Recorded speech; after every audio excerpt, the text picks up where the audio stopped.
नमस्कार मित्रों, अनंत कथा सागर चैनल में मैं डॉक्टर आदित्य पाराशरी आपका एक बार फिर स्वागत करता हूं। और आज की कथा वशिष्ठ पत्नी अरुंधति को लेकर है। वशिष्ठ के बारे में बहुत लोग जानते हैं, लेकिन अरुंधति कहाँ से आई थी, कैसे वशिष्ठ को प्राप्त हुई, बहुत कम लोगों को इसके बारे में पता है। रुद्र संहिता के सती खंड में पहले और दूसरे अध्याय में इस कथा का वर्णन आता है।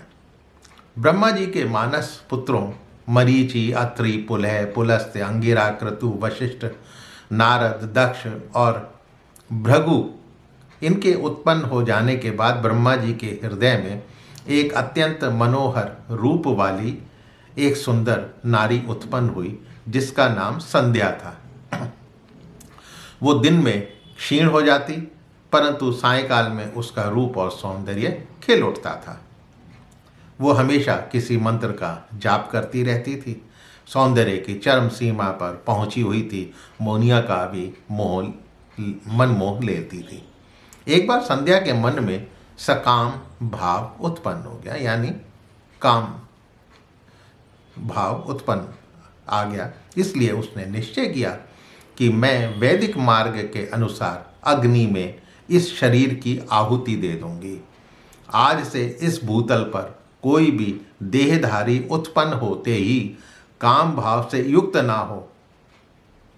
देखिए, वो चाहती थी कि कोई भी देहधारी जन्म लेते ही काम भाव से युक्त ना हो। इसके लिए मैं कठोर तपस्या करके मर्यादा स्थापित करूंगी।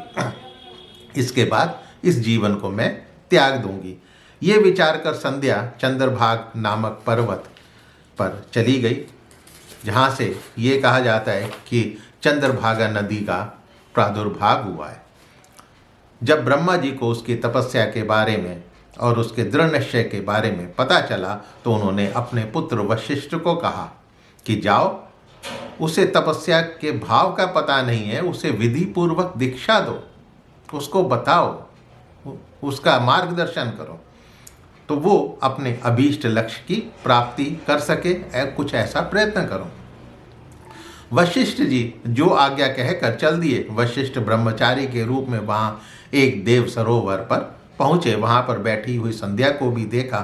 तब वशिष्ठ जी ने उसे आदरपूर्वक पूछा कि तुम इस निर्जन पर्वत पर क्यों आई हो, किसकी पुत्री हो, क्या करने आई हो? यदि छिपाने योग्य बात ना हो तो मुझे बताओ। तब संध्या ने आदरपूर्वक कहा कि मैं ब्रह्मा जी की पुत्री संध्या हूँ और मैं तपस्या करने इस निर्जन पर्वत पर आई हूँ।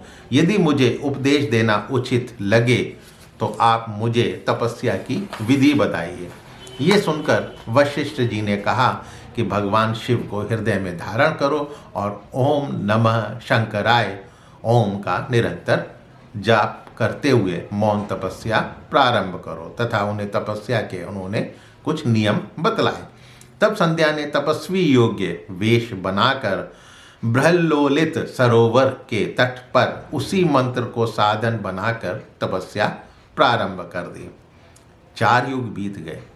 भगवान शिव ने प्रसन्न होकर अपने दर्शन दिए। तब उसने अपनी आंखें बंद कर ली। शिव ने उसके हृदय में प्रवेश कर उसे दिव्य ज्ञान, दिव्य वाणी, दिव्य दृष्टि प्रदान करी। तब संध्या उनकी स्तुति करने लगी। शिव बोले, शुद्ध बुद्धि वाली देवी, मैं तुमसे बहुत प्रसन्न हूँ। अपनी इच्छा के अनुसार कोई भी वर मांगो। संध्या बोली कि यदि आप मुझसे इतने ही प्रसन्न हैं तो मेरा पहला वर ये है कि इस सृष्टि में जितने भी प्राणी हैं वो सब जन्म लेते ही काम भाव से युक्त ना हो जाएं। दूसरा ये कि मेरी सकाम दृष्टि कहीं ना पड़े। मेरे जो पति हों वो भी मेरे सुहृदय हों। पति के अतिरिक्त जो भी पुरुष मुझे सकाम भाव से देखे, उसके पुरुषत्व का नाश हो जाए और वो तत्काल नपुंसक हो जाए। भगवान शिव बोले, देवी, तुमने जो भी वर मांगा है मैंने दे दिया। प्राणियों के जीवन में मुख्यतः 4 अवस्थाएं होती हैं। पहली शैशवावस्था, दूसरी कौमारा अवस्था, तीसरी यौवना अवस्था और चौथी वृद्धावस्था। तीसरी अवस्था प्राप्त करने पर ही देहधारी जीव काम भाव से युक्त होंगे। कहीं कहीं दूसरी अवस्था के अंत में भी प्राणी सकाम हो जाएंगे।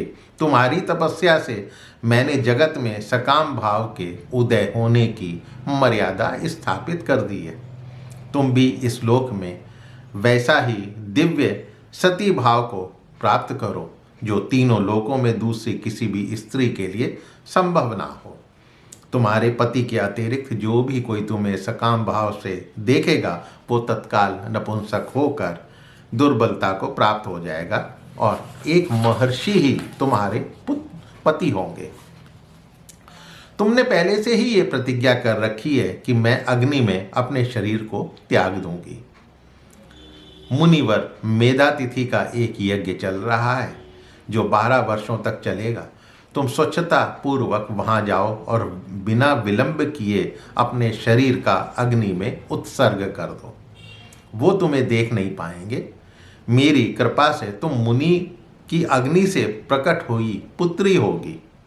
तुम्हारे मन में जिस स्वामी को प्राप्त करने की इच्छा हो उसे हृदय में ध्यान करते हुए अपने शरीर को यज्ञ की अग्नि में होम कर दो। तब संध्या उस स्थान पर गई जहाँ मुनि मेधातिथि यज्ञ कर रहे थे।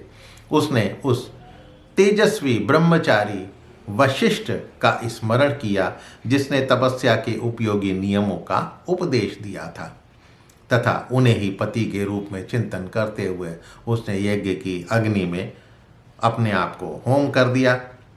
अग्नि ने शिव आज्ञा से उसके स्वर्ण जैसे शरीर को जलाकर शुद्ध कर सूर्यमंडल में पहुंचा दिया। सूर्य ने पितरों और देवताओं की तृप्ति के लिए उसे 2 भागों में विभक्त कर दिया। शरीर का ऊपरी भाग संध्या तथा निचला भाग आदि संध्या हुआ। साय संध्या सदा ही पितरों को प्रसन्नता करने वाली होती है। यज्ञ की समाप्ति पर शिव कृपा से उसके मन सहित प्राणों को दिव्य शरीर से युक्त देहधारी बना दिया और वो अग्नि की ज्वाला में महर्षि मेघातिथि की पुत्री के रूप में प्राप्त हुई।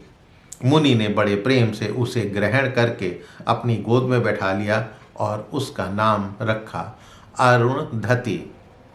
वो अरुणधति मेघातिथि के ही आश्रम में बड़ी होने लगी।